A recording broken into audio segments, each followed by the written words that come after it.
wajibi ne, alama ta imani in an taɓa manzo Allah sallallahu alaihi wasallam ka nuna kana son annabi. Kuma duk yanda zaka iya bada gudunmuwa da taimako ka bayar dan ladabtar da wanda ya zagi annabi ko ya ci mutuncin manzon Allah sallallahu alaihi wa sallama.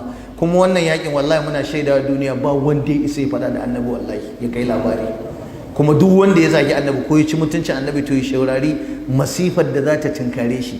Ba a taba saba zagin annabi aka kai labari ba, ba a taba cin mutuncin manzon Allah aka kai labari ba.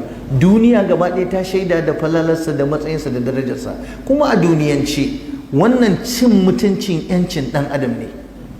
Shi manzon Allah, is he not a human being? Shi ba ɗan adam bane ba? Ina a human rights? Where are you? Kuna ina? In an taba mutum ɗaya a duniya ai kuna kwakwazo ku ce kaza ku ce kaza. Me yasa ba ku yi magana ba? Me yasa ba ku ba da kariya gare shi ba? Kuma wannan cin mutuncin ka'ida ne ta duniya, ta freedom of religion.